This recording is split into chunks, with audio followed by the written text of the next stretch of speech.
Hello everyone, today special soya keema curry. కావాల్సిన పదార్థాలు onion, tomato, అల్లం, వెల్లుల్లి, జీలకర్ర ఒక మిక్సీలో వేసి పక్కన పెట్టుకోవాలి. ఆయిల్ వేడయ్యాక ఆనియన్స్ అండ్ పచ్చిమిర్చి వేసి ఫ్రై చేసుకోవాలి. ఈ లోపు మిక్సీ జార్లో ఉన్న ఐటమ్స్ని పేస్ట్ చేసుకొని రెడీగా ఉంచుకోవాలి. ఆనియన్స్ గోల్డెన్ బ్రౌన్ వచ్చాక టమాటో వేసి ఒక 2 minutes మగ్గనివ్వాలి. నెక్స్ట్ మనం సోయా చంక్స్ హాట్ వాటర్లో బాయిల్ చేసుకోవాలి. ఒక 2 minutes పాటు అండ్ 1/2 teaspoon సాల్ట్ వేసి బాయిల్ చేద్దాం. ఆనియన్, టమాటో బాగా మగ్గినాక రెడీగా పెట్టుకున్న అల్లం వెల్లుల్లి పేస్ట్ వేసి బాగా పచ్చివాసన పోయేంత వరకు వేపుకోవాలి.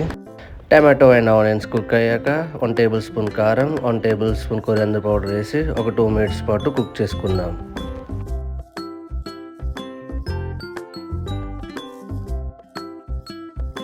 తగినంత ఉప్పు అండ్ గ్లాస్ వాటర్ తీసుకొని బాగా బాయిల్ చేయాలి.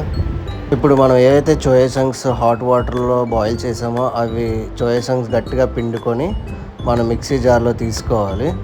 సోయా చంక్స్ని కనిపించిన వీడియోలో లాగా మిక్సీ చేసుకొని రెడీగా పక్కన పెట్టుకోవాలి. వాటర్ బాగా దగ్గర పడ్డాక మనం రెడీ చేసి పెట్టుకున్న గ్రాన్యువల్స్ని వాటర్లో వేసి 5 minutes కుక్ చేయాలి.